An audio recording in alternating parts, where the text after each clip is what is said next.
Жиңу килде җирне нурга күмеп, шатлык белән күзне чылатып, килде ул көн. Ул көннең килүендә җиңүдә Татарстан халкының да өлеше зур. Бөек Ватан сугышы фронтында 700 мең татарстанлы көрәшә.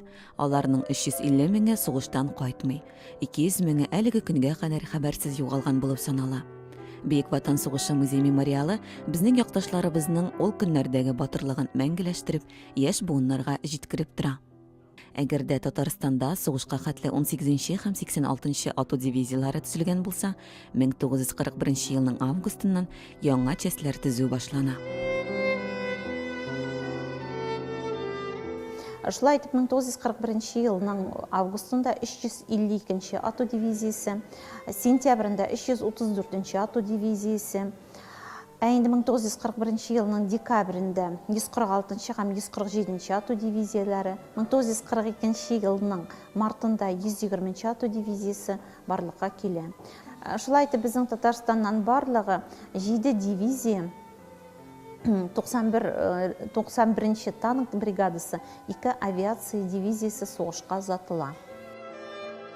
86 мото ату дивизиясы сугышның беренче көннәреннән үк дошман белән йөзгә-йөз очрашкан. Ул дошманны Польша шигендә каршылый. Көнбатыш фронтындагы башка дивизияләр кебек үк 86 дивизияның да язмышы фаҗигале. Авыр сугышлар алып барып, гел камалышта булган килеш ул шигенергә мәҗбүр була һәм нәтиҗәдә аның бары 3000 сугышчысы исән кала. 18 ату дивизиясе дә шулай ук сугышның беренче көннәреннән үк дошманга каршы торган. 1941 елның июль айында Днепрда, Орша районында зур батырлыклар күрсәткән. 1944 елның июнендә 146 дивизия Остров шәһәре янындагы уңышлы сугышчан чаралар алып барганы өчен Островский дигән почетлы исемгә лаек була. Соңыннан инде шушы 146 дивизия безнең Берлинны яулауда көрәшә.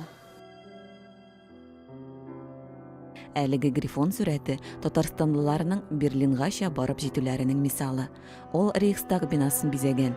Аны генерал-лейтенант Якуб Чанышев алып кайта һәм еллар үткәч музейга тапшыра. Ут эчендә сугышчыларның фидакарлыгы турында бер солдат язмасыннан күрергә була. Сугыш беткәч, инде менә җиңү игълан ителгәч, Дунай ярында бер олы солдат җиргә капланып елый башлады. Нәрсә булды дип сорый командир. Солдатның әйтерлек хәле дә юк, ул шундый күз яшьләрен агызып инде әкрен генә җирдән күтәрелә дә, минем улым үлде дип әйтә. Командир аптырап кала, ничек улың үлде, кайчан үлде, нишләп әйтмәдең ди. 1942 елда үлде дип әйтә солдат. Ул елларда һәркем үзе турында оныта.